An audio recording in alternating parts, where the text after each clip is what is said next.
Primero me quiero antes de presentarlos a los disertantes, me gustaría mínimamente presentarme yo. Mi nombre es Juan Ignacio Novak, yo soy periodista del diario Litoral. Así que bueno, es una alegría para mí, estamos acá entre amigos, lo veo acá a Raúl, que fue profesor mío, bueno, en el taller de la universidad, taller de cine. Es una alegría para mí estar presentando tanto a Gustavo como a Sergio, con quien les comentaba hace unos minutos, con quienes me une, ellos no se acuerdan, pero a Sergio tuve la oportunidad de entrevistarlo hace poquito tiempo por su documental Esto no es un golpe, que calculo que muchas de las cuestiones que vas a hablar hoy tendrán que ver con ese documental tuyo. Bien, me imagino. No. No, claro. Me desmiente, bueno.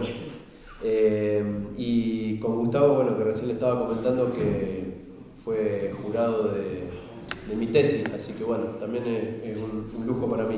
Si me permiten, hago una lectura muy breve de algunos antecedentes de ellos y después les doy paso para que, bueno, ellos comenten sobre los temas que nos convocan.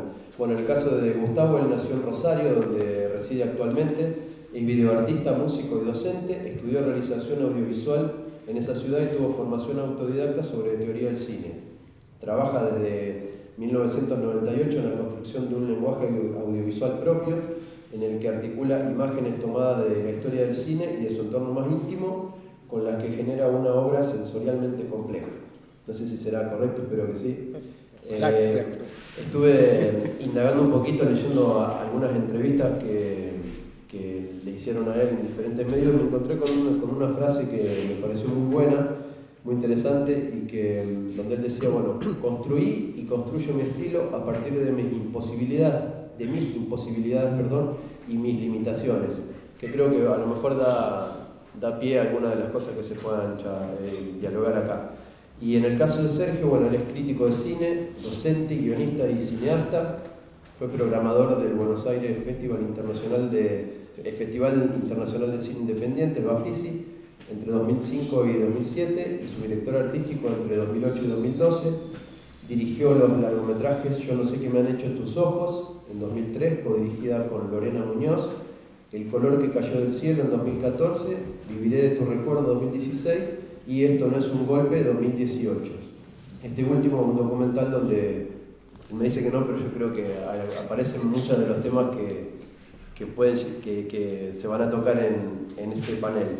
Y una frase que me llamó mucho la atención tuya, que me parece que abre el juego, es una vez que dijiste, no creo en los documentales de certezas, en alguna entrevista, y bueno, además de coincidir con esa afirmación, creo que abre el juego, digamos, a lo que yo entiendo que tiene que ser el documental, o el sentido que tienen los documentales. Esta cuestión de abrir preguntas, de que uno termine de ver un documental, en todo caso se vea predispuesto a reflexionar sobre lo que acaba de ver. No creo en los documentales que, precisamente como decís vos, que aporten cosas ya cerradas, digamos, sino que tienen que ser en todo caso un disparador para pensar. Y en cuanto, me gustaría también puntualizar algunas de las temáticas que se van a abordar acá. La utilización de archivos y el registro de testimonios son recursos de valía en el cine documental. ¿Cuándo aparece su necesidad? ¿Qué oportunidades estéticas arrojan los testimonios del pasado y el presente? En este sentido, el documental ofrece una oportunidad de fundamento para la construcción y preservación de la memoria social. ¿Cuál es la responsabilidad ética del documentalista? Si pueden los archivos manipularse, y esta cuestión del found footage como una de las problemáticas posibles. Y en relación a este punto, me gustaría hacer una breve alusión personal. Cuando me plantearon cuáles iban a ser los temas que se iban a abordar aquí, recordé, digamos, esta tradición que hubo desde los años 90, más o menos, en el cine argentino, de plantear los documentales como una forma de interrogar y de dialogar con el pasado reciente de la Argentina. Y justamente de tratar de dialogar con un pasado reciente de la Argentina, o sea, donde la búsqueda de testimonios se basa en reconstruir un pasado que se caracterizó precisamente por la sofocación de testimonios, digamos. Es decir, lo que tiene que ver con la dictadura militar. Es decir, cómo la búsqueda de testimonios ayuda a trabajar sobre un pasado donde justamente se buscó lo contrario, o sea, apagar los testimonios, ¿no? Y cómo acá entre los puntos que se plantearon se hablaba de necesidad. Yo creo que me parece más interesante hablar de posibilidad, en el sentido de que quizás la búsqueda de testimonios de ese pasado reciente viene a ser la única posibilidad de dialogar con ese pasado, ¿no? Donde justamente se intentó apagar los testimonios, ¿no? Así que me pareció interesante eso como punto de partida para reflexionar. Y después los quiero dejar a ustedes que, bueno, seguramente tienen mucho más para contar sobre estos puntos. Así que no sé quién de los dos les doy la palabra primero. ¿Arranco yo? Bueno. Hola. Muchas gracias. ¿Esto funciona? Y después no sé si damos pie para el debate. Sí, bueno. Hola, buenas tardes. Quería agradecer al Ministerio de Innovación y Cultura, a Paulo Ricci, Silvia Ballina y como los que convocaron y armaron un poco este encuentro, que siempre son importantes. Los intercambios de los que venimos de otros lugares también nos nutren, nos permiten tener cercanía con directores, con obras, etc. Me parecen muy importantes y me parece muy linda la programación, la idea de hacernos viajar durante el día de un lado para el otro. Me siento como una especie de cantante de película norteamericana de los 50, pero me parece una gran idea, quería agradecer esto. Y decirles que, bueno, que a partir de esta convocatoria escribí un texto. Soy un poco fóbico a las mesas redondas, entonces mi contrafobia es la escritura. No es muy largo y espero que les interese y después veremos cómo discutimos. Quizás la idea de archivo sea una de las que más defina o constituya una ontología o un ser documental.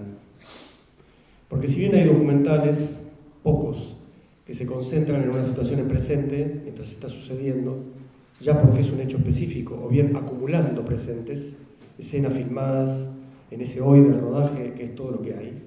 En lo que se suele pensar cuando se piensa en un documental es en la idea de archivo, en que el documental es archivo.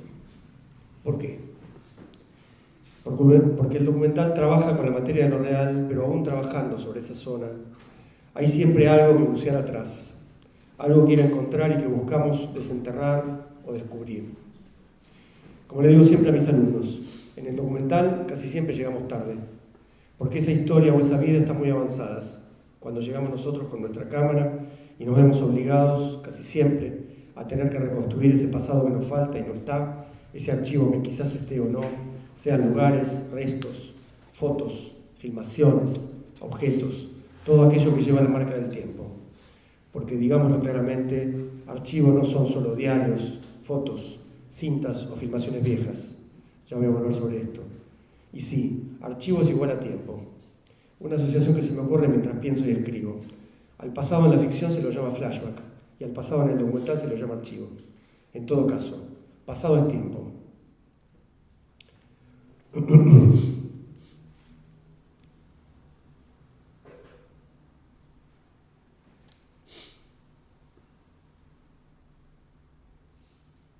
Qué desastre. Venía bien, ¿no?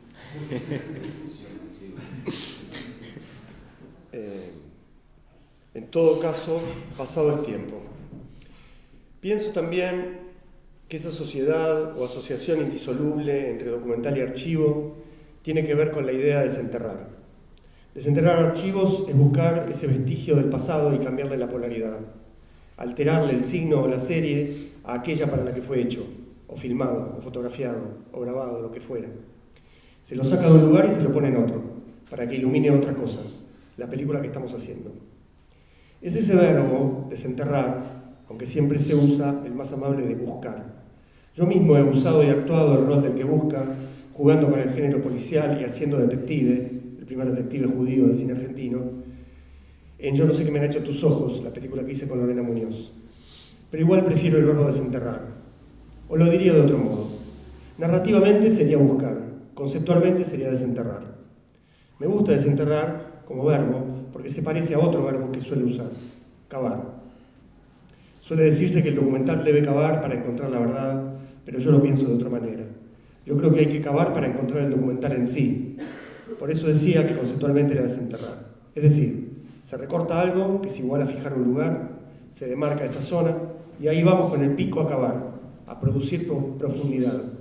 Todos, el director, el productor, el director de fotografía, todos. Picamos y picamos ahí buscando algo que suponemos, confiamos está debajo. Y que si elegimos bien el pozo, justo ahí habrá petróleo o agua y no solo arenisca y piedra. El acto de cavar es parecido al de desenterrar. Traemos algo a la superficie, buscamos algo que nos expanda la película, yendo tras eso, sacándolo de sus catacumbas. Las latas de película oxidadas o los biblioratos del archivo como rastros de petróleo. Porque todo documentalista es, entre las muchas profesiones que debe representar al hacer un documental, un geólogo de la memoria. Claro, buscamos las napas que corren bajo la superficie porque siempre, lo enfatizo, siempre, los grandes documentales están en cualquier lugar menos en la superficie. ¿O les parece casual que los archivos estén siempre en sótanos, subsuelos, ocultos en cámaras refrigeradas? El archivo está bajo la superficie, hay que bajar, sumergirse como el buzo en el mar de los papeles, biblioratos, latas, cajas con moho, ir hacia la profundidad. ¿Por qué? Porque la superficie, o lo superficial, es lo contrario de la idea del documental. Porque lo que está en la superficie no se busca, sino que simplemente se toma. Y por eso lo que se suele llamar documental televisivo es pura superficie.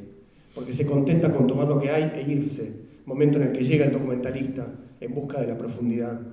Cuando todos se van, como dijo alguna vez Michael Moore, en los tiempos en que todavía podíamos suponer que era un cineasta. Esa búsqueda de la profundidad y el acto de cavar son sinónimos. Picar y cavar. Flaherty tuvo que picar un iglú entero y cortarlo a la mitad para poder filmar el interior de Nanook. ¿Picar? ¿Literalmente? Sí, también. A veces la idea se vuelve puro acto, como una cinta de Moebius. Uno reenvía al otro, de la idea al acto, y viceversa. En mi película El color cayó del cielo, cavamos buscando un meteorito y yo mismo cavaba con el pico, en cuadro, mientras cavaba haciendo el documental, fuera de cuadro. O pienso en esa maravilla, Dawson City, Frozen Time, la película de Bill Morrison, donde todo empieza con la excavadora que encuentra bajo tierra un montón de latas, mientras allana el terreno para hacer, creo, un shopping o un hotel de lujo, y esas latas revelan un mundo perdido, una Atlántida cinematográfica que va de la opulencia a la decadencia y de la luz a la oscuridad. La dimensión del archivo es una zona clave del arte de cavar, porque la pulsión de quien hace documentales siempre lo empuja a preguntar por el material desclasificado y salvaje, no por el catalogado, por el que ni los propios empleados o personal autorizado del archivo saben qué tiene. Va tras eso, más por el que ya se usó 1000 veces, para eso está la televisión, que lo clasifica por tema, para tenerlo a mano y poder ilustrar cuando lo necesite. Pero ese acto reflejo, que creo que todos tenemos, compruébenlo, hagan la prueba del archivo desconocido, ese acto no tiene nada que ver con el afán de originalidad. No es un gesto, sino una intuición. Quizás en esas latas, o rollos, o cintas, o fotos tapados por otras cajas, quizás esos cuadernos que milagrosamente sobrevivieron a mudanzas e inundaciones, quizás ahí haya algo que nos haga repensar lo que venimos trabajando a tientas. Quizás detectemos un elemento que nos permita dimensionar, o decir sin decir, porque lo dice el archivo y no nosotros, algo que queremos importante que la película, y no nosotros, diga. Pero salvo los casos de Atlántidas rescatadas, como Dawson City, o como esa otra joya, Mother Dao, de Vincent Monnikendam, película holandesa, salvo esos casos que son infrecuentes, el archivo no es un fin en sí mismo, aunque sus hallazgos o sorpresas le den un matiz de diferencia o revelen algo insospechado y hasta le confieran un production value a la película. El archivo siempre es un puente que conecta.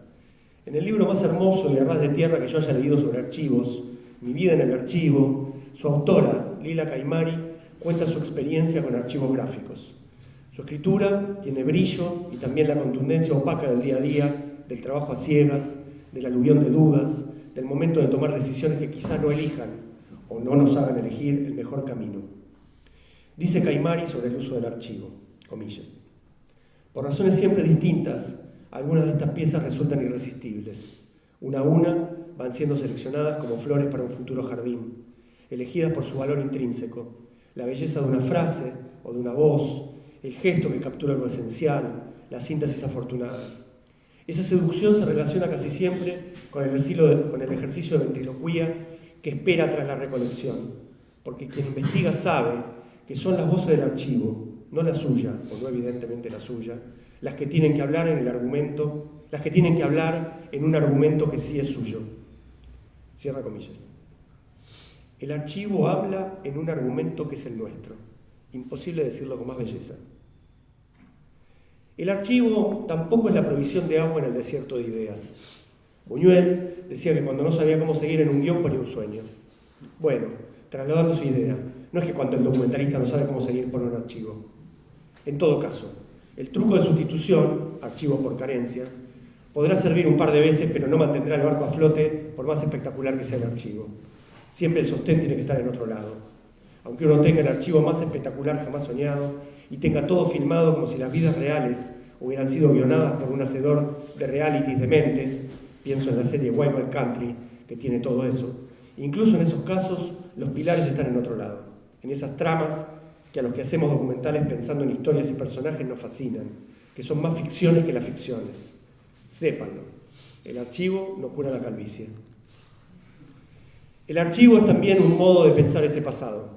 Quiero decir que no está escrito en ningún cielo, como diría David Viñas, que el único archivo fílmico sea el de los noticiarios o las actualidades. Por ejemplo, cuando hicimos con Lorena Muñoz, Yo no sé qué me han hecho tus ojos, no queríamos usar material de noticiarios y actualidades de los 30 y 40 porque nos parecían sociológicos. Así que elegimos trabajar con películas de ficción, buscando esa luz, ese glamour que sintonizaba con nuestra estrella protagonista, buscábamos esos momentos anónimos, esos que nadie identificaría a qué películas pertenecían, para que los que miraban no se salieran de la trama, para que los más viejos no dijeran, ¡ay, qué joven Hugo del Carril! Lo que quiero decir es que el archivo también es un modo de uso, una forma de la libertad y no una cárcel que nos condena a ponerlo tal cual está. Hay también un trabajo de pensar la forma de la película que hacemos y de qué modo interviene la noción de archivo, más que los materiales de archivo. Dicho de otro modo, uno puede convertir distintos materiales en archivo. Por eso muchos cineastas que hacen documentales, pero no solamente, usan sus anteriores películas como archivo, como un modo de la memoria. Vean, si no, el comienzo maravilloso del Punto de Partida de Robert Kramer, cuando va a buscar al cameraman con el que filmó 30 años atrás, pero también la cámara con la que ese hombre lo ayudó a filmar, y las latas, y vean cómo la experiencia se corporiza como un fantasma material cuando se cierra el círculo y vemos esas imágenes filmadas, arrancadas al tiempo y el polvo que cubría ese cuarto de trastos viejos. Muchas veces se piensa que el cineasta que trabaja con la materia de lo real, como alguien que opera sobre restos, y está bien, pero esos restos, todo archivo es un resto, pero todo resto no es un archivo, no son fruto de un trabajo de arqueología. Me parece que la mirada del documentalista y la del arqueólogo no se parecen, más bien son inversas. El arqueólogo quiere reconstruir el mundo como era, encontrar ese funcionamiento, reconstruirlo lo más completamente que se pueda a través de esos residuos dispersos y fragmentarios. El documentalista opera al revés, desde el presente, porque el cine siempre mira desde el presente, solo puede mirar desde el presente, hacia el pasado, tratando de pensar sentidos en ese pasado, pero no por el pasado mismo, sino por lo que ilumina sobre el presente, por lo que nos dice del mundo en que vivimos, sin que esos residuos dejen de ser residuos. Hay un documental excelente llamado Tierra de Avellaneda, que hizo Daniel Incalcaterra en los tiempos del fílmico, y lo remarco porque era una película donde se excavaba buscando huesos en una fosa común, tratando de identificar la identidad, un clásico documental que se centra en un proceso, y ese pasado no era lo central, sino el modo en que el presente operaba sobre él, trayéndolo a la superficie desde esas tumbas catacumbas. Siguiendo esta línea, diría que el archivo no lustra, no está ahí para darle brillo a la película, pero tampoco ilustra, porque no está ahí para ejemplificar, porque el documental no necesita ejemplificar, sino construir, producir. Tampoco es un paso indispensable, como si fuera un peaje que todo documental debe pagar para ser documental, aunque se crea todavía, como decía al inicio, que archivo equivale a documental, como si fueran términos intercambiables, sobre todo cuando se asocia archivo a archivo de fotos o imágenes en movimiento. Me acuerdo una breve historia. Perdón. Me acuerdo una breve historia. Hace unos años me encontré casualmente con un veterano documentalista argentino que me dijo, que quería hacer una película sobre X tema y que no la iba a hacer. Le pregunto por qué. Me dice que porque no tiene material. Lo que me estaba diciendo, evidentemente, era un eufemismo. Con ese no tengo material, me estaba diciendo que no tenía archivo. Pensé en ese momento y pienso, ese límite no debiera hacer caer la idea del documental, sino que debiera activarla. Debiera ser lo que nos hace pensar cómo contar con lo que se tiene. No le crean a esos cultores de las películas rápidas. El documental toma tiempo, no solo por la búsqueda de las piezas, sino por el descubrimiento de la forma, del modo en que lo vamos a contar. Ese ajuste entre lo que creíamos, lo que logramos y lo que pensamos sobre lo que logramos. Desconfíen de los documentales rápidos porque, como se dice de algunos políticos o actores, quizás esos documentales no resistan el archivo. No todo archivo es funcional a lo que estamos haciendo, porque es como con las ideas. Hay muchas que rescatamos de algún lugar donde las tenemos alojadas y emergen para iluminar lo que hacemos, y otras que no. Todos somos archivos. Hay ideas archivadas y está bien que sigan allí. No todo film viejo es un clásico, no toda idea vieja es un documental actual. Hay otras ideas archivadas porque no logramos darle la vuelta y esperan en un banco de suplentes virtual, pero siempre tienen una luz que titila avisándonos que están allí, que quizás ha llegado el momento de intentarlo de nuevo, o al menos pensar alguna nueva opción y desecharla, pero sabiendo que sigue allí, inacabado. Es el caso de muchos grandes documentales, pero tomo dos muy buenos, casos latinoamericanos. La chica del sur, de José Luis García, y Santiago, de Joao Moreira Salles. Y a su vez hay un tercer tipo de ideas archivadas, que son mis preferidas. Esas que no sabemos que están. Ese es el grupo más iluminador. Cuando un esbozo de idea de documental precario se cruza como en un vuelo, planeando con eso que está archivado. En nosotros, pero no solamente, quizás en otros. O porque son otros los que nos hacen ver ese contacto que algunos llaman iluminación. La palabra archivo refiere a un lugar físico y también a un objeto concreto. ¿Dónde se guarda? ¿Qué se guarda? Pero también es un verbo. Yo archivo. No se dice archivar ni archivamos. Se dice archivo, en presente, como el cine, que solo es presente, porque el acto de ver es siempre un presente. Y cuando a la manera de Carlo Ginzburg miramos y leemos esos indicios de ese archivo, lo hacemos en presente, con una atención flotante, rastreando huellas para hoy, no para ayer, viendo todavía menos que la punta de un ovillo, una hilacha o una hebra, y haciendo que eso desencadene toda una lectura nueva de los signos, mirando y oyendo sus archivos freudianamente, como si supiéramos que tienen un inconsciente, una zona oscura que es traída de ese reino desconocido y puesta a la luz de otra cosa, en relación con otra cosa, aquello que el documental está contando o mostrando ahora. El archivo es un insumo, pero no como rubro para el Excel del presupuesto del documental, sino un insumo del pensamiento del documental. Muchas gracias. Bueno, yo ahora creo que voy a decir todo lo contrario a lo que dijo Sergio. Por ahí propongo de alguna forma pensar ciertas prácticas particulares relacionadas con el uso del archivo. En principio, desde algo que mencionó él en la presentación, esta práctica que tiene que ver con el que se llama, digamos en inglés se utiliza acá este término found footage, ¿no? Como metraje encontrado o metraje apropiado, por ahí se utiliza también en español, que es una suerte de técnica o de práctica históricamente ligada por ahí a ciertas corrientes del cine experimental, que es una práctica, digamos, que tiene que ver con obras realizadas exclusivamente a partir de archivos, ¿no? Obras que proponen un pensamiento de la imagen a partir de esta apropiación y resignificación de imágenes ajenas, producidas por otros, ¿no? Una práctica relacionada con el cine experimental que obviamente está en diálogo y va a estar siempre en diálogo permanente con ciertas lógicas del documental, ¿no? Sobre todo en el documental más contemporáneo, donde digamos que la imagen se empieza a discutir un poco, ¿no? ciertos poderes de la imagen se empiezan a discutir y el campo del documental se vuelve, digamos, más reflexivo que afirmativo, ¿no? El documental se propone de alguna forma reflexionar sobre determinadas cuestiones y no proponer ya una afirmación dada o determinada de antemano, sino buscar, ¿no? Buscar, y no solo, ¿no? El carácter reflexivo de este documental más contemporáneo no tiene que ver solamente con la reflexión, obviamente, del espectador, sino la reflexión del mismo realizador.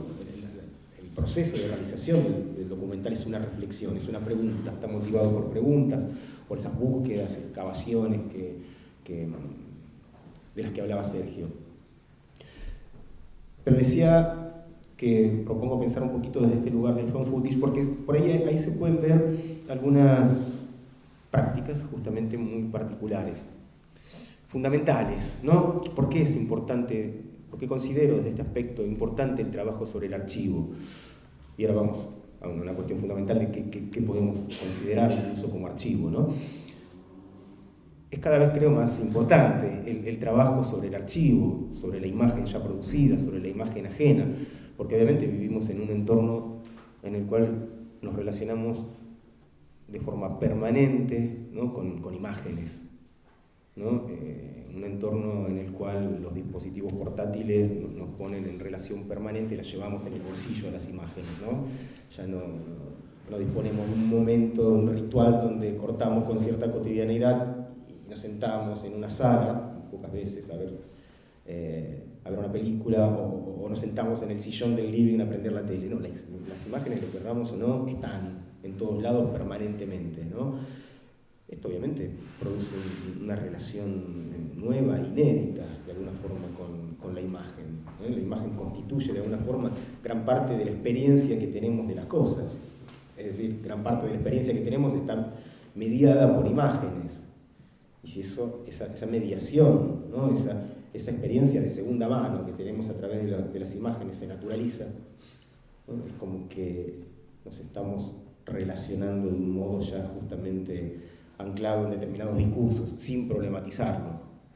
Esto se ve sobre todo, esta relación con las imágenes en la infancia, el rol que tienen las imágenes en las infancias y todas las imágenes, ¿no? Videojuegos, celulares, youtubers, ¿no? Muchas de las imágenes que se producen y que circulan actualmente apuntan a la infancia porque es ahí donde se están constituyendo determinadas subjetividades, determinadas formas de entender el mundo, de determinar los vínculos, no solo el carácter, la superficie de la imagen, sino el modo en que circulan, el modo en que nos relacionamos con las imágenes, el modo en que los niños incluso se relacionan con las imágenes, ¿no? El carácter que tiene la lógica del videojuego, el carácter que tiene la lógica del youtuber, ¿no? Donde una imagen se valida en relación a un cálculo de visitas, ¿no? Ya la lógica de la creación, de la producción, del hacer y de compartir y de poner a circular es validada por un número, una lógica absolutamente económica, ¿no? Que en los niños empieza a actuar. Es más importante eso que el contenido, incluso. Es más importante lo que va constituyendo esa lógica, la lógica del videojuego,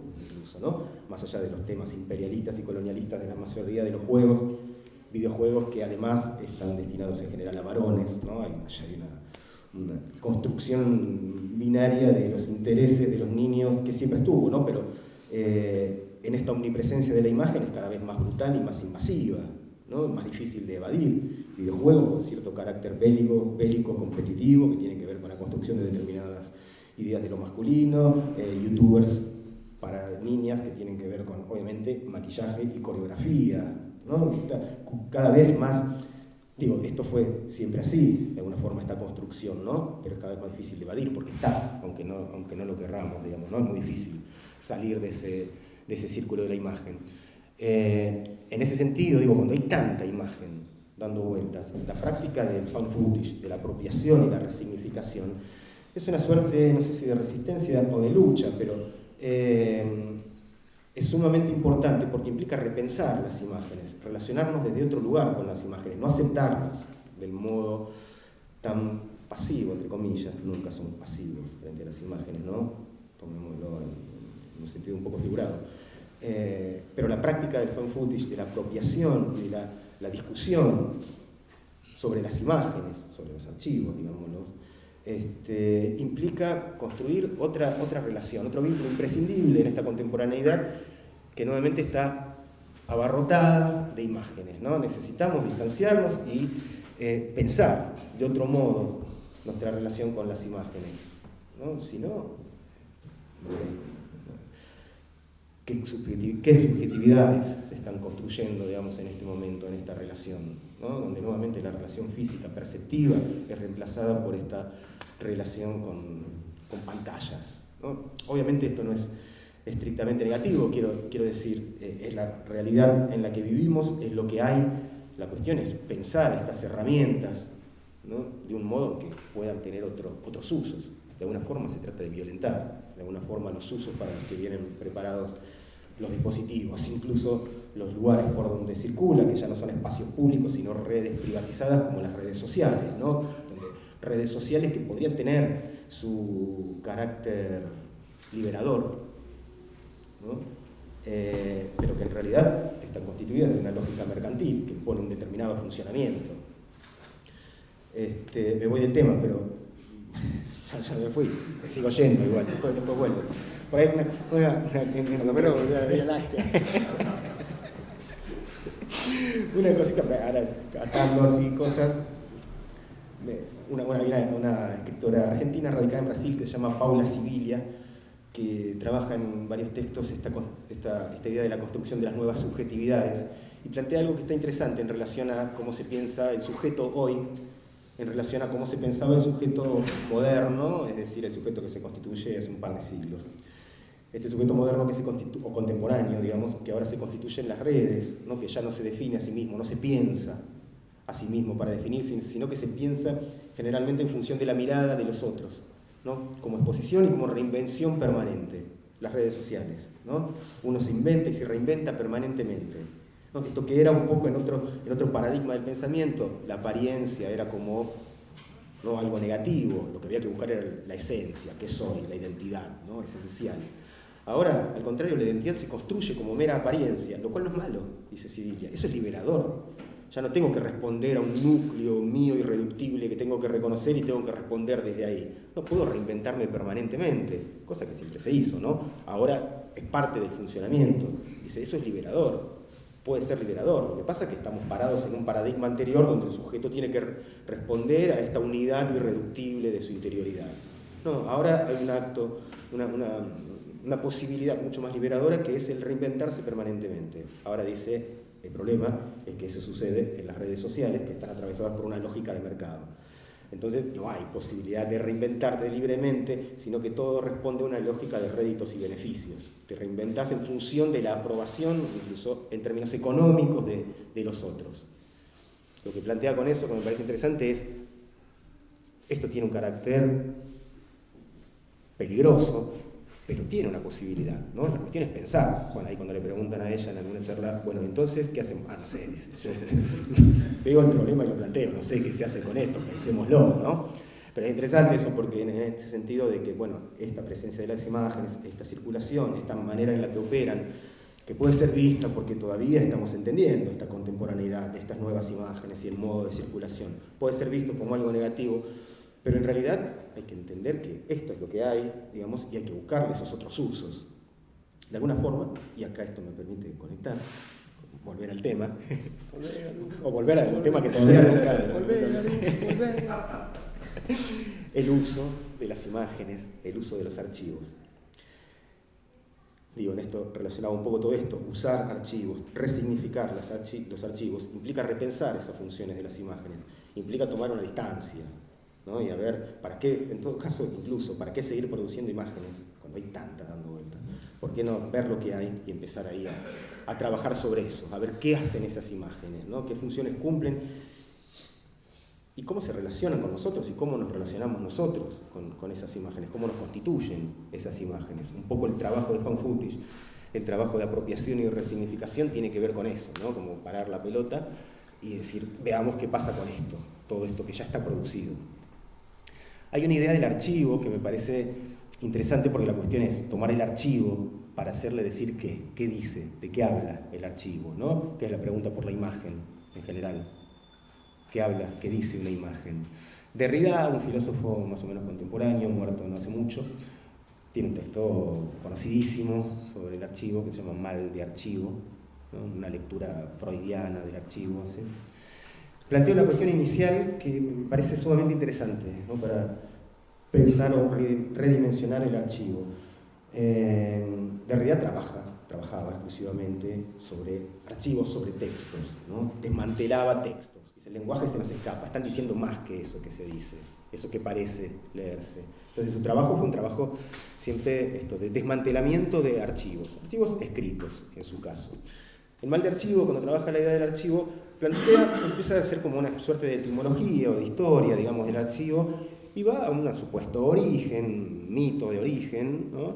Del archivo en la antigüedad griega, o sea, la antigüedad europea exclusivamente. En la antigüedad griega, la figura de unos varones europeos que eran llamados los arcontes, ¿no? Que los arcontes eran aquellos que tenían, digamos, el poder de administrar el archivo.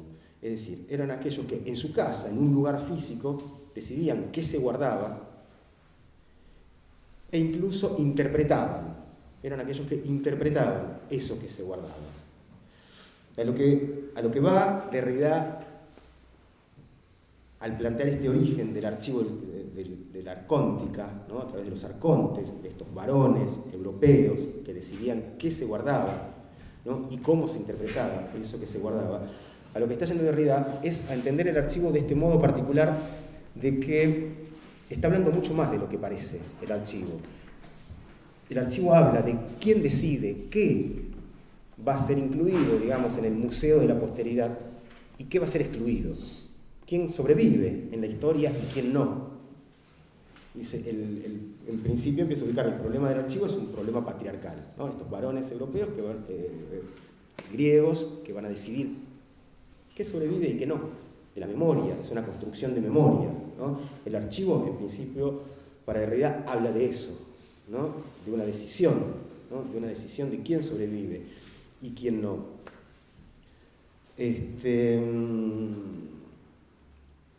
De ahí la cuestión de que empieza a trabajar en este texto, y lo voy dejando al texto, ¿no? Digo, me parece interesante el origen, ¿no? Porque esto hace hablar al archivo de otra cosa. El archivo, pensemos en nuestro caso, imágenes, ¿no? Ya no estarían hablando exactamente de aquello que representan las imágenes, sino de aquello que hizo posible que esa imagen sobreviva. Ahora, pensado de ese modo, el archivo, obviamente, no habla del pasado. El archivo no es un documento que habla de cierto acontecimiento pasado. El archivo constituye tanto el presente como el futuro o el porvenir, como le gusta más decir a Derrida, ¿no? El porvenir o lo porvenir. En tanto, el archivo, esa decisión de construir una determinada línea histórica de exclusiones y de inclusiones, determina la configuración del presente, dónde nos paramos hoy. Y en ese lugar en el que nos paramos hoy, se implican las posibilidades de proyectar un porvenir, un futuro. O sea, el archivo habla de las posibilidades del futuro incluso, no del pasado. De cómo, a través de esa historia de exclusiones y de inclusiones, podemos pensar el presente o a partir del presente futuros posibles, ¿no? Y hay una dimensión del archivo en principio que me parece genial, digamos, ¿no? Esto es siempre el archivo ligado por ahí a la memoria, al pasado, no, el archivo es lo que nos constituye, incluso va a decir Derrida. El archivo es toda imagen que hacemos. Producimos imágenes para el archivo, porque producimos imágenes en función de la legitimación ya dada por un archivo. ¿Cómo pensamos la imagen sino a través de la imagen que ya está instalada, que ya está legitimada? ¿Cuál es nuestra idea de la imagen sino aquella imagen que circula? O sea, producimos archivo, porque producimos a través o para la ley arcóntica. Hay una ley del archivo, ¿no? En Derrida. Lo que termina constituyendo es una ley del archivo, ¿no? Producimos en función de esa ley. Producimos posibilidades de futuro en función de esa ley. De ahí que retomar el archivo y discutirlo implique pensar no solo el pasado, sino pensar justamente otras posibilidades de presente y otras posibilidades de futuro. Ahora, ¿de qué habla entonces el archivo? ¿Cómo se aborda ese archivo? Derrida siempre va a tratar esos textos desde, como hace un cruce ahí con ciertas lecturas freudianas, de lo suprimido y lo reprimido, ¿no? Buscando en el archivo no aquello justamente que representa, aquello que parece decir en la superficie de forma evidente, sino aquello que no se dijo, ¿no?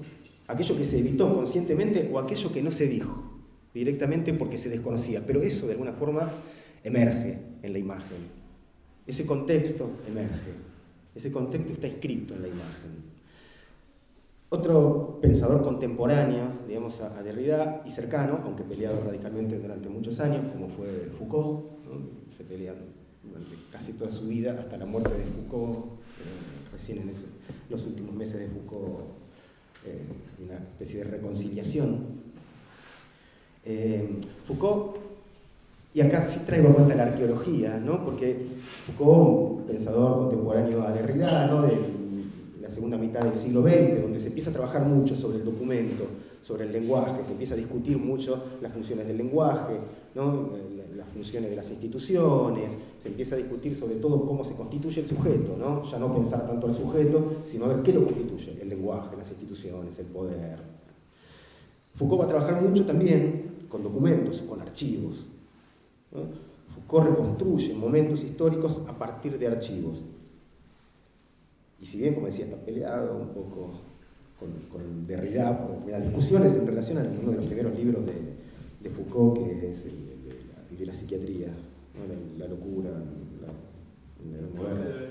la historia de la locura, sí, la historia de la locura. Bueno, a partir de ese libro hay una pelea. Derrida escribe una cosa sobre el libro que después Foucault le contesta mucho más agresivamente y no se habla más. De todas formas, hay un acercamiento posterior que, digo, me parece mucho de los postulados de Foucault y de Derrida sirven para repensar la imagen, porque están hablando de textos, ¿no? De documentos, ¿no? Y el abordaje puede ser perfectamente transpuesto a estas mismas consideraciones sobre la imagen. Foucault trabaja sobre archivos y redefine de alguna forma el archivo como fósil. Para él, en su primera parte de su obra, es lo que hace es arqueología, justamente. ¿Por qué supone el trabajo sobre el documento, sobre el archivo? ¿Por qué lo supone como una arqueología? ¿Por qué lo llama fósil al archivo? Algo que se contradice un poco, pero no tanto con lo que vos decías, digamos, ¿no? Pues él dejaba de lado la cuestión de la arqueología, ¿no? Con respecto a la imagen. Creo que la concepción de Foucault por ahí le retoma la idea de la arqueología a lo mejor desde otro lugar, también mucho más ligado al presente. Porque ¿cómo analiza Foucault en los archivos, los fósiles? ¿Qué busca? Preguntaría mejor, en el fósil. No aquello que documenta, aquello que testimonia. El fósil, ese archivo, no es un testimonio o un documento de algo que sucedió. Pensemos en una imagen. Una imagen no la leo o no debería leerla desde aquello que estrictamente representa. No da cuentas, ¿no? Fehacientemente o de modo comprobatorio de un acontecimiento que se registró. Esa función documental o testimonial de la imagen en el fósil de Foucault queda de lado. La imagen es digna de desconfianza en principio. No hay que ver solamente esa superficie de lo representado, ¿no? Algo que se liga mucho a nuestra relación con las imágenes, esa creencia en la veracidad de las imágenes. Por más que lo discutamos, ¿no? O nos preguntemos estas cosas, creemos en la imagen, ¿no? Entramos en el juego ese de que la imagen reemplaza a la cosa. Vemos una imagen de un árbol y vemos un árbol en el cine. Y por eso entramos de cabeza en el juego del cine narrativo clásico, de los géneros, por eso podemos sufrir con los personajes, reírnos, porque creemos en la imagen. Digo, esta vieja idea de la ventana abierta al mundo, se borra la pantalla, se borra la imagen como imagen y entramos a través de una ventana. La imagen cinematográfica es muy potente, muy fascinante en ese sentido, entramos en ese juego. Por más que nos discutamos conscientemente, en el juego entramos igual. En la ficción no es un problema, porque la ficción es clara. Dice, esto es un juego, entrás y salís, más allá de lo peligroso que pueda ser discursivamente, pero plantea el juego más claramente. La vieja idea de lo documental siempre transita un límite ético más complicado, porque el documental exige otra predisposición del espectador. Me voy a relacionar con un documento, con algo que comprueba algo, pero ¿qué es lo que está comprobando? Ese acontecimiento que veo en la imagen, ¿realmente comprueba eso? ¿O está hablando de otra cosa la imagen? Entonces lo que hace Foucault al trabajar con esta idea del fósil es decir, eso hay que dejarlo de lado, esa idea representativa, de lo comprobatoria, ¿no? El fósil en realidad hace todo un proceso de hacerlo autónomo al archivo o a la imagen, sacarla, descontextualizarla, un archivo de la psiquiatría, lo sacamos de ahí. No importa el libro, el autor, este texto. Eso me permite ya no leerlo en función de la biografía o el pensamiento de un autor, me permite pensarla por fuera de la supuesta evolución de una disciplina y tengo un documento aislado que puedo poner en relación con otros documentos aislados, de otras disciplinas incluso, de otras cosas que se dijeron en el mismo momento. No, lo que hace es articular un montón de cosas dichas en un determinado momento, porque las hace autónomas y crea otra red arbitraria, dice él. Yo hago ficción, dice en un momento Foucault en sus reconstrucciones históricas, porque esta red que yo estoy tejiendo, estas relaciones entre todas esas cosas dichas, entre todos estos archivos, es arbitraria. Yo la estoy construyendo, otro puede construir otras. Entonces, en esa nueva red que construye de archivos, de lo que pretende dar cuentas, y por eso lo llama fósil, y por eso llama arqueología, no es nuevamente de aquellos que supuestamente documentan o testimonian esos archivos, sino lo que trata de ver son las condiciones de posibilidad. O sea, el contexto, el campo del saber, ¿qué hizo posible que esa cosa sea dicha en determinado momento? Que esa cosa sea dicha y no otra, y que eso haya sobrevivido. Entonces, a través de este análisis que tiene que ver con un campo del saber, sí, del pasado, ¿no? Da cuentas, este nuevo trabajo que es un trabajo de lectura, a ver, bueno, ¿cómo hacemos hablar de eso al archivo? El found footage se va a ocupar un poco de ver cómo hacer hablar del archivo de esos contextos que lo hicieron posible. Obviamente, este análisis del fósil, ¿no? Del archivo, que da cuentas, ya no de aquello que representa, sino del campo del saber, de las condiciones de posibilidad, de por qué fue eso dicho y no otro. O sea, digámoslo mal, Foucault no lo haría, negaría eso, ¿no? Pero como el pensamiento de época, ¿no? El pensamiento de época avaló, permitió, posibilitó que eso sea dicho y no otra cosa. Ahora, ese pasado no nos interesa tanto como pasado, sino porque eso es lo que nos constituye en el presente. De ahí que Foucault analiza, a ver, ¿por qué estamos acá? En un momento se constituyó la figura de lo normal y de lo anormal, en un momento se constituyeron lógicas binarias. Lo que está viendo es dónde estamos parados y cómo se fue constituyendo todo eso. Pero el documento, entonces, el archivo, en este caso el archivo audiovisual, la imagen, como es tomada del found footage, es reelaborada, ¿no? A través de, en general en el found footage, del montaje, o sea, es rearticulada en otras cadenas de montaje, donde aparecen, por ejemplo, regularidades, que no aparecerían en cada una. Traigo a cuenta un ejemplo nada más. Uy, me estoy pasando mucho el tiempo. Cierro con un ejemplo que tal vez dé una idea de qué estoy hablando, porque no sé si se entiende de qué estoy hablando. Hay un trabajo como paradigmático de esta práctica del cine experimental de found footage. Un trabajo que se llama Home Stories, Matthias Müller. Un trabajo cortito de 5 o 6 minutos, donde este realizador lo que hace es rastrear, ¿no? Buscar fragmentitos, imágenes de películas clásicas de Hollywood de los años 50. Todas mujeres, actrices conocidas, en películas también conocidas. Lo que hace es reconocer un montón de gestos y de acciones que se repiten casi de forma idéntica en un montón de películas distintas, de distintos autores, de distintos géneros incluso. Busca un montón de estas imágenes, las extrae de esas películas, ¿no? Esa imagen de una actriz que prende una luz ya no se lee a la luz de la historia que contaba esa película, ¿no? Sino que ahora es una imagen aislada. Y construye otra línea narrativa, ¿no? Otra línea de acciones con diferentes actrices. Lo que vemos es una sucesión de acciones, es una suerte de mujer, un monstruo, un Frankenstein, porque son diferentes mujeres, ¿no? Que realizan unas determinadas acciones absolutamente inconsecuentes, de levantarse, acostarse, prender la luz, abrir la puerta, correr, esconderse. Pero son diferentes actrices, ¿no? En diferentes películas nuevamente, que constituyen una línea de acción. Digo, este remontaje que hace Matthias Müller, hace hablar a estas imágenes desde otro lugar. Habla justamente de ese contexto, de la construcción de un estereotipo de la mujer, ¿no? El cine de Hollywood hace ver ciertas prácticas del cine de Hollywood no representando a la mujer, sino creando una figura de la mujer. Cosa que en cada una de estas películas, en cada una de estas imágenes no se ve. Ahora, cuando las pone a todas juntas, cuando construye esta línea narrativa, esta línea de acciones, lo que emerge es algo que busca Foucault, es la visibilización de la regularidad. Hay algo que se repite en un montón de discursos, en un montón de lugares absolutamente distintos. No, pero hay algo que se repite, y cuando ves cuando haces visible eso que se repite, eso está hablando ahora más de un campo de pensamiento, un campo del saber que hizo que esas imágenes sean las que hayan sido hechas y no otras, ¿no? Esta es una de las tantas formas en que el found footage discute a las imágenes, discute su carácter representativo, su carácter comprobatorio y las hace hablar de un contexto un poco más general. En ese caso particular, ¿no? La construcción de la figura femenina en el cine de Hollywood. Esto es solo logrado a través de este nuevo diálogo entre las imágenes. No.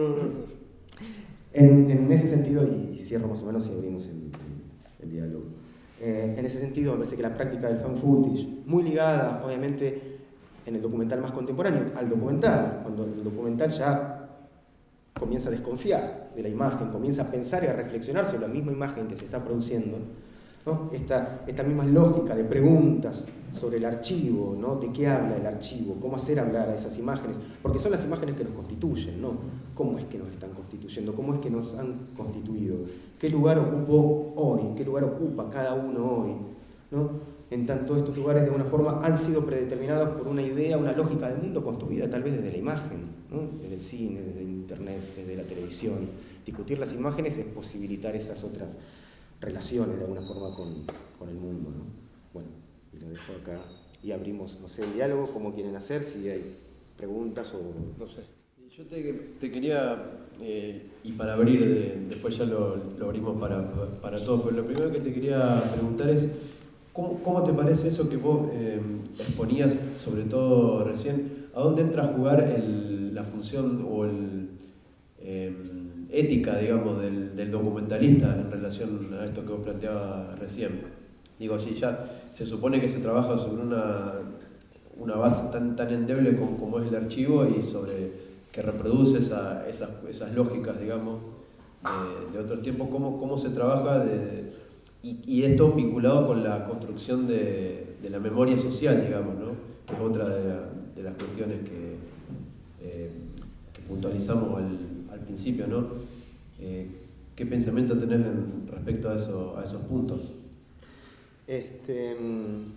Sí, no sé si hablar del archivo como endeble, ¿no? La cuestión es cómo ponerlo a trabajar, claro, otra vez, cómo hacerlo vivir de otro modo, digamos, ¿no? Claro, no dejarlo en ese lugar aparentemente comprobatorio, solamente el uso que comprueba.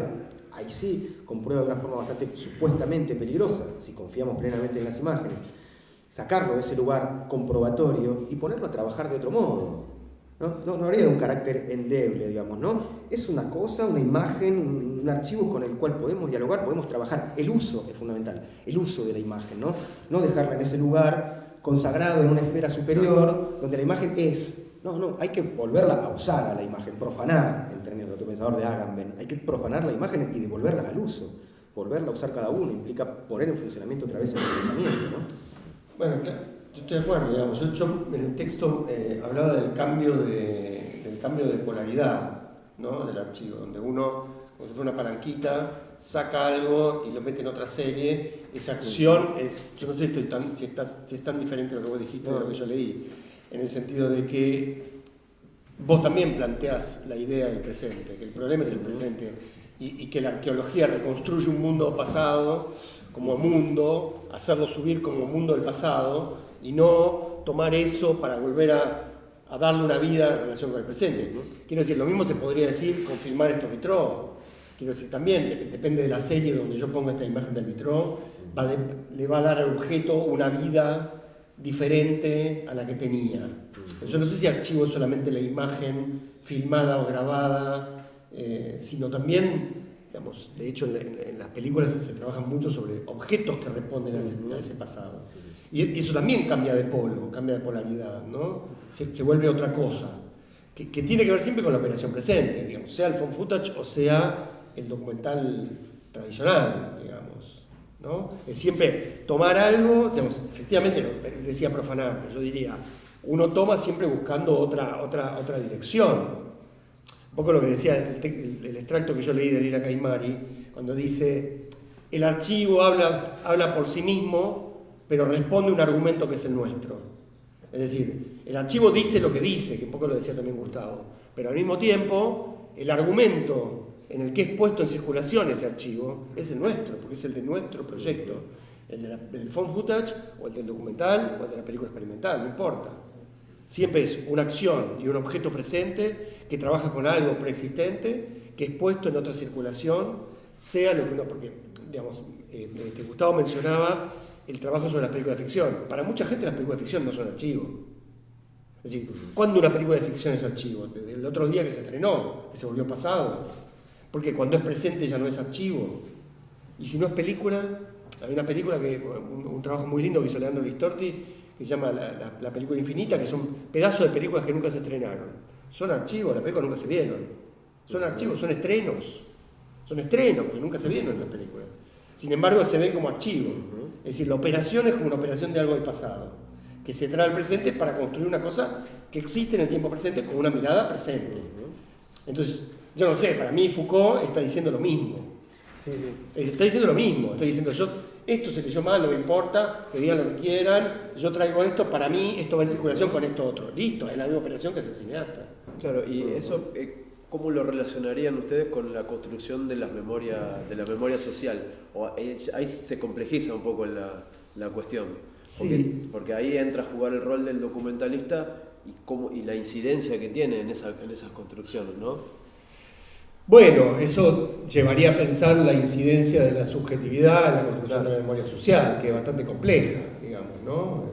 Ayer justo yo leí un texto que hablaba sobre el tema del nosotros, el nosotros en el documental como problemático, digamos, ¿no? Es decir, ¿quién es el nosotros? Exacto, es decir, o cuando el cineasta enuncia un nosotros en el trabajo sobre ese material. ¿A quiénes está haciendo referencia cuando dice? Sí, bueno, en principio contar algo, esté en la primera persona o no, pero contar algo que tiene que ver con el modo en que él mira una determinada situación o hecho, problema o historia o personaje.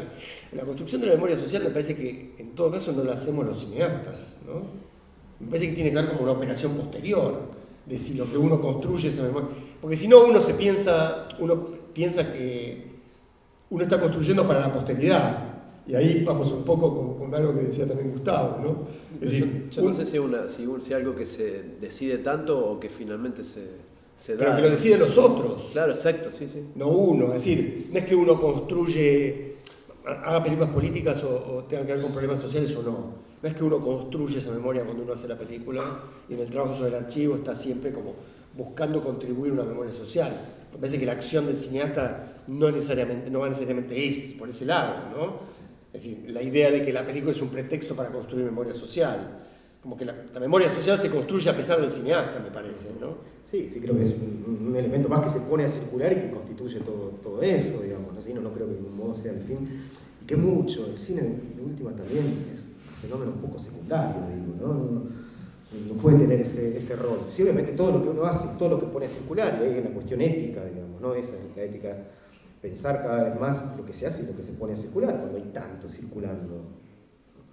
Todo eso contribuye de algún modo, no es el fin, claro, pero todo eso contribuye, es lo que existe, es lo que circula, ¿no? Que será guardado, descartado, conservado, no se sabe. Hoy las técnicas, digamos, de arcónticas del archivismo son distintas, digamos.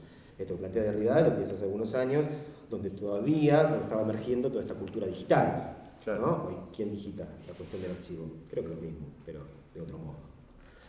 Pero bueno, es otro problema a pensar en la contemporaneidad, la cuestión del archivo en relación a la jerarquización del material que está en el archivo. Pedís imágenes de Alfonsín, las tienen todas clasificadas, pero si le pedís sobre el portero de la Casa Rosada cuando Alfonsín era presidente, no hay ninguna. Es decir, ayer vimos en Rosario, como parte de la muestra, el documental sobre Citarrosa, ¿no? No me acuerdo cómo se llama. Ausencia de mí. Ausencia de mí, ¿no? Y hay un momento donde los hijos de Citarrosa entregan el archivo del papá que murió. Las valijas, los zapatos, las corbatas, no solamente cintas y fotos, todos los objetos, ¿no? Los ceniceros, que son unos restos de caracoles todo llenos de cenizas, ¿no? De marca de cenizas.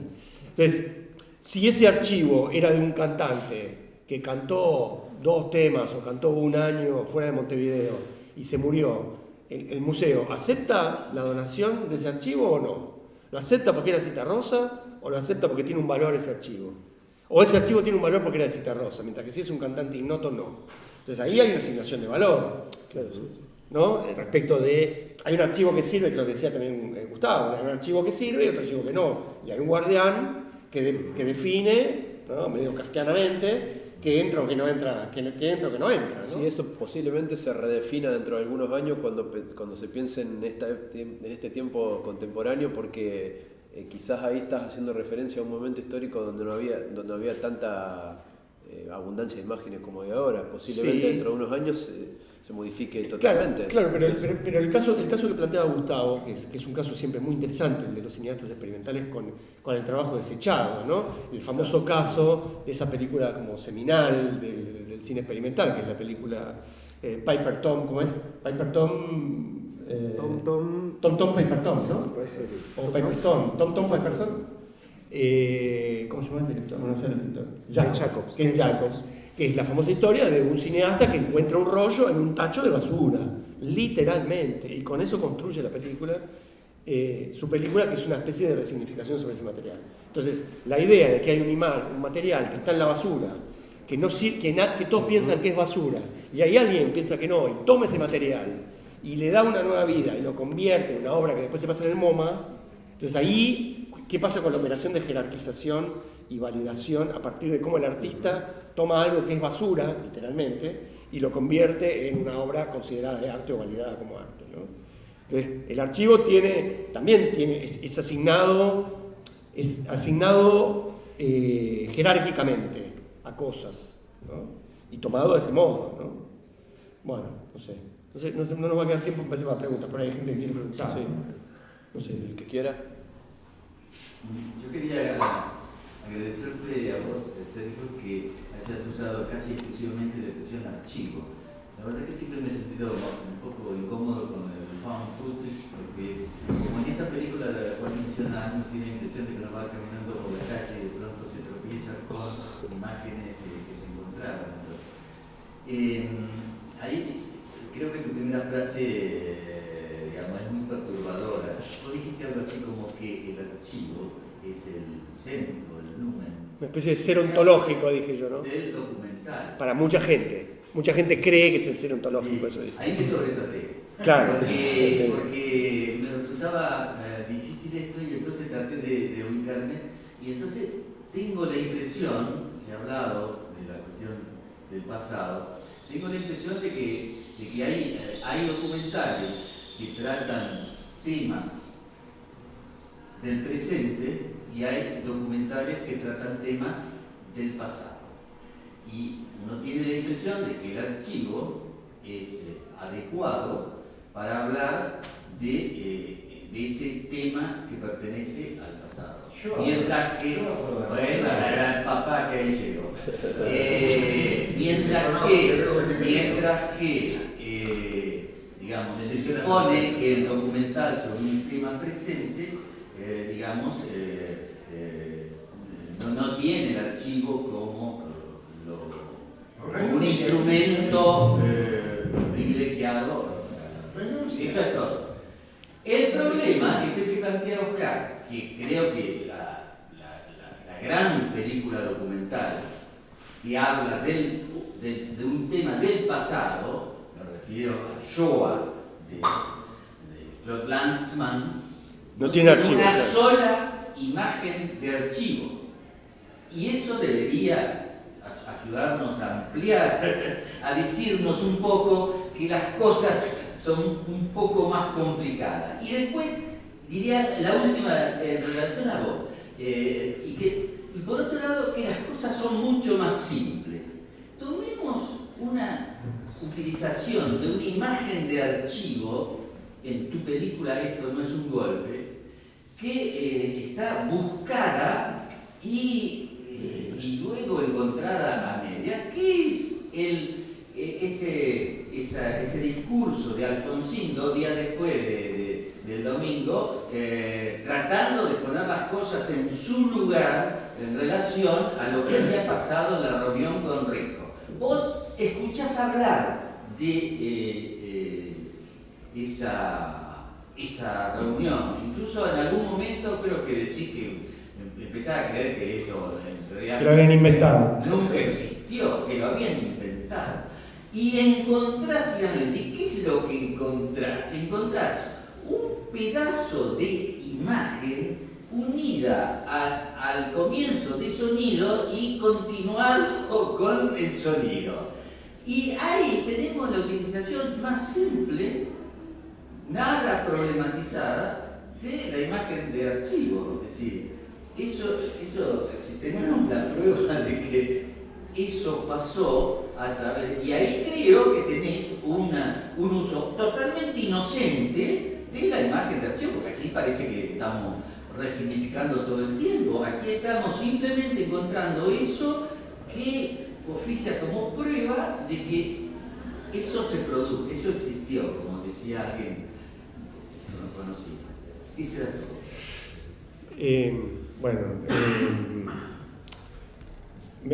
Yo un poco también lo que decía es que el archivo está asociado con la idea de documental. De hecho, todo el tiempo me pasa, yo mismo lo hago. Uno va a ver una película, se encuentra con otro, y fuiste a esta película y ¿qué tal el archivo? ¿No? Es como preguntar, ¿y qué tal? Nicole Kidman, ¿estaba linda? ¿No? O ¿qué tal Al Pacino? ¿Cómo actúa? ¿Bien? ¿No? Es como un valor que una película documental tiene y es casi un lugar común, ¿no? Para mucha gente todavía el documental es archivo, no documental del presente, como decías vos, Raúl. Pero al mismo tiempo, archivo también es qué hacer con el pasado. Aunque vos cuentes una historia en presente, en algún momento fatalmente vas a tener que ver qué haces con la historia previa de lo que estás mostrando. Si te lo sacás de encima, ¿qué vas a hacer con ese sacarse de encima? Y si no te lo sacás de encima, ¿a dónde vas a ir para construir esa parte de tu relato, de tu mundo que no tenés? Porque en Lanzmann él está todo el tiempo inventando maneras de hacer venir ese pasado adelante, ¿no? En Shoah, vos mencionabas Shoah. Hay un momento donde él está parado delante de una línea de ferrocarril con un polaco y le dice, ¿y esos árboles atrás qué son? Y qué lindos esos árboles. No, esos árboles, debajo hay un montón de fosas comunes. Entonces él está buscando esos efectos en el presente de algo que pasó antes. Por supuesto, no para traer el mundo de atrás, sino para pensar desde el presente qué queda hoy de eso. Que es un poco lo que charlábamos medio también Gustavo y yo, creo que ahí estamos, creo que hay un acuerdo. Pero siempre hay una relación con ese pasado, aunque la historia sea en presente. En algún momento yo creo que fatalmente tropezás con eso, llegás a eso. Y vos, por ejemplo, ya que Raúl le hacía referencia a tu película, sí. ¿Vos podrías haber trabajado tu película sin archivo? ¿Esto no es un golpe? No, la película está pensada. Pero también jugás mucho con eso de volver a los lugares o de traducir los lugares donde pasó y en los testimonios de personas que reconstruyen lo que pasó. Sí, pero la película mira ese hecho claramente desde ahora, esa historia desde ahora, tratando de pensar ahora, o de pensar ahora qué fue eso. Claro. No soy yo viajando a 1987, a ver, como un arqueólogo, no soy, a ver cómo era Argentina en 1987, ¿no? Varias personas me dijeron, ¿cómo no está la televisión? Te falta poner no sé qué, como que querían que reconstruya el imaginario de 1987, claro, y viajamos todos a 1987. No, yo quiero mirar desde ahora esa historia, por supuesto que necesito, pero tengo algunos restos, tengo personajes, tengo lugares, uso lo que tengo, todo es archivo.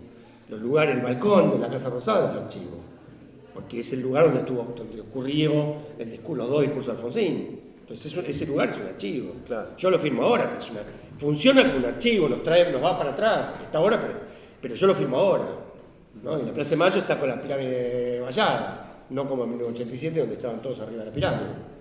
Pero digo, es el presente que está mirando. Por supuesto que el archivo está como parte de ese mundo, de ese relato, ¿no? Tratando de volver a pensarlo, ¿no? Todo el tiempo, ¿no? No, porque es cierto algo que marcabas antes, de que la gente cuando va a ver el documental va con esa idea construida o con esa expectativa de ver cosas de archivo o de vincularlo con el archivo, pero en función de pensar el archivo como el reflejo de algo que pasó hace un determinado tiempo, digamos, o que pasó un tiempo atrás. Se va esperando eso, ¿no? Sí, esperando archivo y esperando como obtener información sobre algo. Sí, como sí, si el sí, documental claro. fuera una caja. Claro, exacto. El documental es una caja que tiene un montón de información que yo voy a ver y me llevo esa información porque soy un perezoso que no quiero leer un libro sobre el tema. Claro, claro. ¿no? Entonces voy a ver el documental, que en 1 hora y media le escribe un tema. Sí, sí, sí. ¿Qué es? La guerra de Vietnam. Listo, en 1 hora y media salimos sabiendo Bueno, todo, que ¿no? tiene que ver con la lógica de la cual, Sí, sí, de la cual está se busca consumir un documental, que es la que mencionaba Gustavo. Sí. O no, esta cuestión de, bueno, yo tengo que aprender sobre un tema. Entonces voy a ver un documental de 1 hora sobre, pongamos, la guerra de Vietnam. Entonces yo ya me voy con la sensación de que ya sé sobre la guerra de Vietnam y que voy a poder contar que sé sobre la guerra de Vietnam. Sí, Y claro. hasta esa lógica como medio productivista, de decir, bueno, lo hago porque tengo que poner en un papel que lo sé, que lo Y aprendí. cuando los documentales tienen una marca de autor que no hacen eso, muchos espectadores se quejan. Che, fui a ver, no me enteré de nada. Sí, claro, exacto. Se murió de cáncer. ¿Y el cáncer de qué era? Y no lo sé. ¿Y ahora qué hacemos? Nos fuimos a ver la película y no sabemos eso. Claro, claro. ¿No? Pero como que van a obtener una información que el documental debiera darle. El documental es el recorte que el documental hace, ¿no? El lugar donde nosotros Yo hablaba mucho de picar, de hacer un pozo, ¿no? De picar en un lugar. Yo decía, bueno, el documental es eso que nosotros podemos picar, no es todo. No, es una parte, ¿no? Pero es una parte para el arte en sí. Se supone que estamos hablando de arte, desde el principio. No, porque en el caso del... Cuando todos coincidimos, hasta al contrario, que el cine no es asertivo, no da un juicio definitivo. No sé si todos coincidimos, ¿eh? Hay muchos que no coincidimos, que no coinciden con eso que coincidimos. No entiendo bien cuando decís asertivo. Asertivo quiere decir que da la respuesta y no por... Sí, certezas. ¿Qué es eso? Sí. Cuando hacemos una pregunta es porque no es un acerto. Un acerto es sí o no. Ya sea no o sí. O no o sí, pero es un acerto. No es decir sí. Sí, pero no es la mirada más frecuente esa. Yo no estoy diciendo que sea frecuente. Es la mía. No, digo, es la que esta es la que condecimos, digamos, pero no es la mirada más frecuente sobre el mundo. Sí. Provocar preguntas y cuestionar. Sí, claro, Además, claro. no a la gente, a uno mismo. Sí. Yo creo que el artista se cuestiona a uno mismo también. Sí, claro. Y aparece, cambia y se polemiza con él mismo también. Sí, es indudable que en el cine de ficción también hay un cine de preguntas Por y un cine de respuestas. Es obvio, sí. Y todo Claro, arte, sí. todo arte. Claro. Pero vos antes hacías referencia, decías esa cuestión limítrofe de que el documental no puede ser visto como arte o algo por el estilo, o yo te entendí. No, yo la imagen del cine Sí, es asertiva, es decir, en lo que se llama en psicología prueba de existencia. Esto fue así, esto existió, Claro. pero ese ente consistió, no le dio un sentido, Claro, no le dio claro. una interpretación. Sí, Sí. Oscar, porque me pareció que vos en un momento me pareció que decías que el pasado era sumamente importante e imposible de evitar que apareciera. Pero al comienzo, sí, vos dijiste que siempre aunque se filme, no sé qué, el pasado aparece, aunque filme. No, lo que digo es que en general llegamos tarde cuando hacemos documentales. Ah, no, pero esa es otra cosa. Llegamos tarde a la historia del Hay que personaje. llegar temprano. Eso es lo que hay que hacer. Vas a No hay filmar, nada más. filmás un bebé. ¿Eh? Filmás un bebé. ¿Cómo? Filmás un bebé, Raúl. Ninguno. Filmás un hecho mientras está sucediendo. Así de simple. Hay mucha. Y después lo contextualizás para que se entienda algo. No. En algún momento vas a ir para atrás. O alguien va a tener que decir algo. Porque vos al comienzo dijiste lo Sí. contrario. No. Sí. Al comienzo vos dijiste que el cine es presente Sí. y todo está mal. Sí. Y después decís que el cine es pasado y todo estamos en el pasado. No, Y ahora volvemos. Raúl, lo voy a volver a decir. El cine es siempre presente porque lo miramos en presente. No nos instalamos en un momento del Me pasado. alegro mucho. Primer punto. ¿Y por qué no Ahora. seguís en esa Déjame terminar. Pero como en el documental no es como en la ficción tengo agarre y digo, No. quiero ver cómo era el personaje cuando era chico. Entonces pongo el nene chico que hace cuando era chico. Disculpame. Vos estás estableciendo algo que en la última misa que se produjo acá había quedado resuelto. No hay dos cines, uno el documental y otro es la ficción. Simplemente el cine como madre hay una sola y en consecuencia es cuando el cine, el único, enfrenta materiales que pertenecen al orden de lo real, Sí. eso la gente lo llama documental. Y cuando enfrenta materiales que han sido imaginados, inventados, no sé qué, la gente lo llama ficción. Todo eso Los procedimientos, las técnicas de trabajo con los materiales difieren. Es lo que estoy diciendo. ¿Cómo? Eso estoy diciendo. Perfecto, estamos de acuerdo. Me pareció advertir que, y otra cosa, advierto que en ese sentido, todo el mundo dice la cuestión de que el cine es presente. Cuando vemos una película, estamos viendo algo que está sucediendo, etc. Pero hay un teórico que se llama Deleuze, del cual seguramente vos has oído hablar, que no piensa eso. En su libro lleva una especie de cruzada contra esa idea que considera la más nefasta en la historia de la teoría y no sé qué. Me alegro, pero no sé si cuando vuelvas a la FUC vas a poder decirlo así tan libremente sin que te abucheen. Bueno, para empezar, no enseño Deleuze en mis clases de documental. Eso primero. Pero lo que quiero decir es, aunque yo tengo la sensación, es lo que a mí me pasó, lo que me parece muchas veces con las películas, que por supuesto que uno siempre mira desde el presente, uno no viaja en el túnel del tiempo para mirar una película, la mira desde ahora, con la mirada de ahora, con la situación de ahora, con el mundo que nos rodea ahora. Eso es inevitable, siempre. Y por lo tanto, aunque la historia sea una historia que está ocurriendo en tiempo presente, yo tengo la sensación, por ahí hay algunos casos que no, pero tengo la sensación de que siempre, por un modo o por otro, el cineasta va a tropezar con el problema del pasado. Entonces, el archivo yo creo que está asociado al documental porque es como si fuera una especie de atajo o de camino fácil para resolver ese problema que en general el documental tiene. Creo, al contrario, que aún tratando el tema del pasado, el cineasta va a tropezar con el presente. ¿Es verdad? Bienvenido sea. Es verdad, porque siempre va a ser presente, está bien. Lo que yo estoy hablando es simplemente lo que estoy diciendo es una materia de trabajo. Yo creo que la ficción no, el cine que no trabaja con material real, como decís vos, que es la ficción, no tiene ese problema, porque agarra y pone un personaje y reconstruye la escena del pasado y se acabó. Por eso dije, el archivo se llama flashback y en el documental se llama archivo.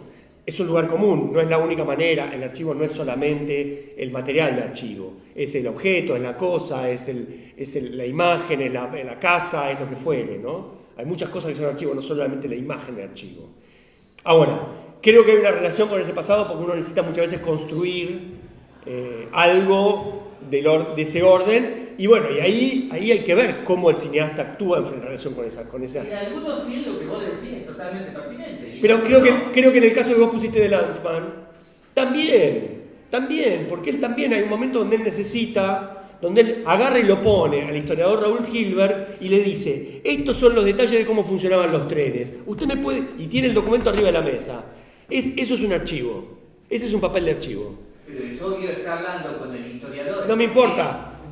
Hay un momento donde necesita ir al pasado y explicar algo hoy de eso que pasó antes. Este es un film, como muchos otros films, que tratan un tema relacionado con el pasado. Sí. ¿Cuáles son los materiales que se pueden utilizar en esa cosa? Uno es los lugares del pasado que siguen existiendo. Sí. Siguen existiendo. Más todavía, incluso los lugares del pasado que no existen, y tenemos los escombros de esos lugares del pasado. Sí. Tenemos la voz de quienes sobrevivieron y tenemos todo tipo de huellas, sí, pero sí son los materiales con los que trabaja todo documental que trata un tema que pertenece al pasado. Raúl, hay un momento en Shoah, que te lo acordarás muy bien, donde Lanzmann tropieza con ese problema, que es el momento donde tiene que representar las cámaras de gas. Y él se va al museo Yad Vashem, creo que se llama, de Jerusalén, y filma la maqueta de los campos de concentración. Y ahí te vino la idea para filmar la maqueta de la... Eso es otro problema, la imaginación en memoria, ya sabemos.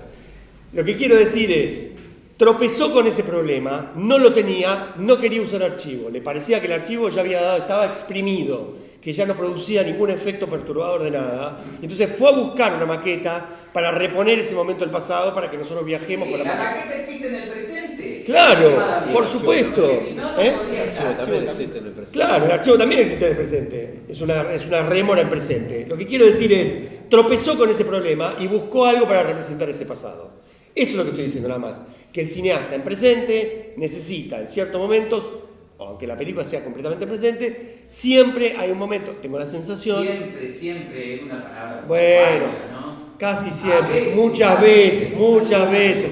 En el 90% de los documentales que vi, qué sé yo, digo, ocurre algo donde la situación en presente, quiero decir, pasa en el cine directo, Raúl, que es un cine que buscaba el presente. Y hay un momento donde Greg Garden, los hermanos Maces, la ponen a las chicas, a las dos mujeres, a mirar las fotos. Y ella habla de cómo era, qué joven que era, que no sé qué, me casé con este, me casé con el otro. Hay un momento, aunque la película sea en presente, donde siento que el director necesita algo para construir. Bueno, hay muchos ejemplos que no. Bueno, puede ser. Y sí. Vos cuando viniste la primera vez, ¿te acordás? Primaria, actriz, etcétera. No hay nada de eso. Es decir, seamos tolerantes. Hay algunas películas que sí y otras películas que no. Sí. Ya no me acuerdo tanto Primary, pero sí. Sí, supongamos, sí. Son poquitas igual. Son las que más me gustan, seguramente. Bueno, no sé, estamos en tiempo, ¿no? Estamos. Bueno, muchas gracias por la tolerancia.